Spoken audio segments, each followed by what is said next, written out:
투표율이 결과가 나올 것 같은데 계속 오르고 있는 수치니까 지금껏 보면은 역대 대선 때 지난 대선 때 75.8%를 기록했는데 지금은 상당히 높은 수치죠. 64.6%고 아직 투표하실 수 있는 시간이 4시간 남았으니까 최종 투표율이 어느 정도 될지 조금 더 지켜보셔야 될 것 같습니다.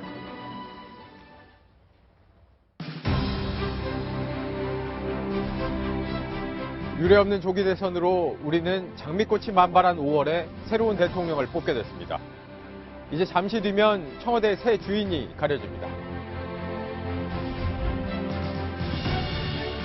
국민들은 한순간에 나라가 바뀌는 기적을 바라는 것이 아닙니다. 기본과 상식에 충실한 대통령의 모습. 정의, 소탈, 투명, 소통. 하지만 어느 때보다 국정 운영은 공백 없이 메꿔 가야 합니다. 빠른 내각 구성은 물론 급변하고 있는 국제 정세에도 발빠르게 대응해야 합니다. 엄중하고 복잡한 현실을 해결해야 하기 때문이죠. 대통령은 앞으로 이곳에서 청와대 참모진, 각 부처 장관들과 국정을 어떻게 이끌어갈지 논의하게 됩니다. 권위를 버리고 거리를 좁히고 오직 국민만을 위한 생산적인 논의가 이루어져야겠죠. 그러기 위해서는 민심을 잘 헤아리는 것이 최우선이겠죠.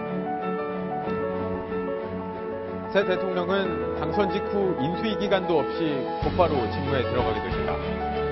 탄핵 국면을 거치며 대한민국 리더십에 크게 실망한 국민들이 바라는 19대 대통령은 어떤 모습일까요? 일자리로 국민의 삶을 바꾸는 대통령이 되겠습니다.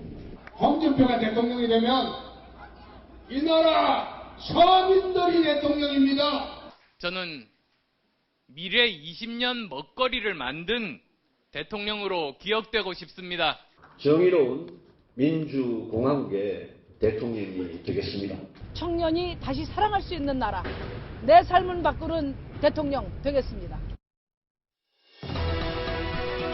국민들의 목소리에 귀를 기울여줄 대통령.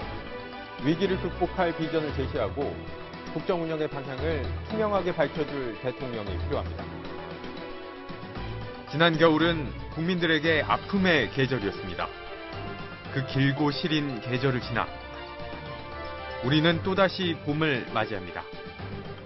새 희망과 함께 말이죠. 어떤 후보는 광화문 청와대 시대를 열겠다고 합니다. 또 다른 후보는 청와대를 세종시로 옮기겠다고 합니다. 하지만 그런 공약보다 중요한 것은 바로 국민과 대화하는 청와대가 아닐까요? 청와대가 담장이 높은 구중궁궐이 아니라 국민 모두에게 열린 공간이 되고 대통령 역시 국민의 눈높이에서 국정을 헤아릴 수 있기를 바랍니다.